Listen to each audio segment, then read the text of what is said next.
I'd like to think, and the sooner the better, of a cybernetic meta, where mammals and computers live together in mutual programming harmony, like pure water. Context. If you run into somebody that has problems and you help them out, as opposed to, say, abusing them or manipulating them, very different things are being implanted in that particular person. If you go up to somebody that's in a weak position and you take advantage of them, which is very common in our society, whether it's a business type thing, the company's going bankrupt and they're absorbed by some other company, or you see a person on the street that has something really nice that they have to sell because they're poor, and rather than you giving them what you think the real value would be, you take advantage of their disposition and you give them virtually nothing because you know how desperate they are. What you do when you do that, this is the basis of our society, is you're implanting this seed that this is the way life is, and this is what you have to do, sir, to go out and survive. I'd like to think, right now please, of a cybernetic forest filled with pines and electronics, where deer stroll peacefully past computers as if they were flowers spitting blossoms. If everything else that lives here wouldn't have to deal with the constant daily pressure that we heap on it, what if that were relaxed?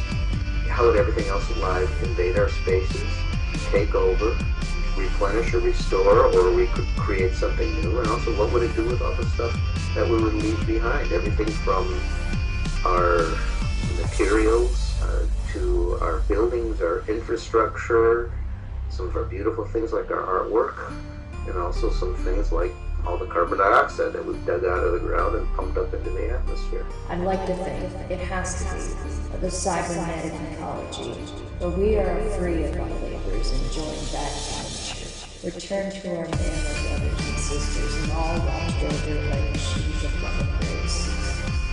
They can run forever. You don't know about them because if they were to come into use, they'd put the oil companies out of business. The concept of the internal combustion engine has been obsolete for over 50 years.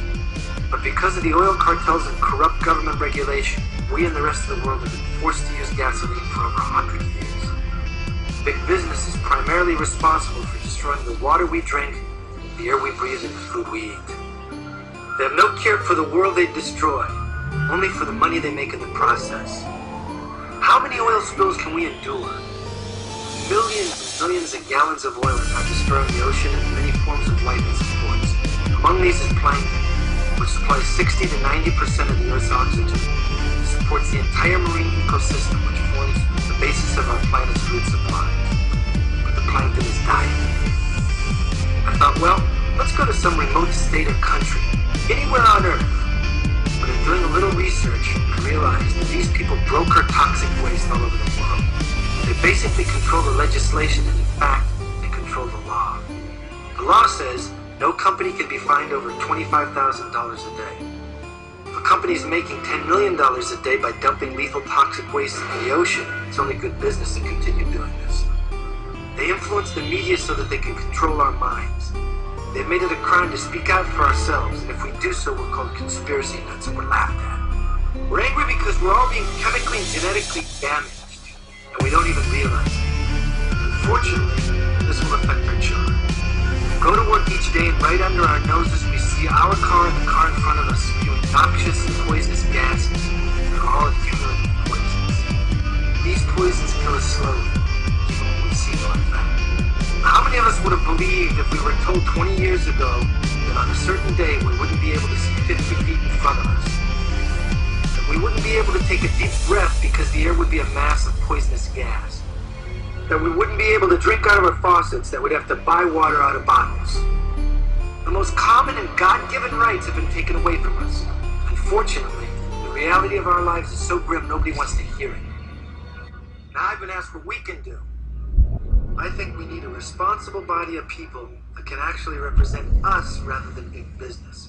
This body of people must not allow the introduction of anything into our environment that is not absolutely biodegradable or able to be chemically neutralized upon production. And finally, as long as there's profit to be made from the polluting of our Earth, companies and individuals will continue to do what they want.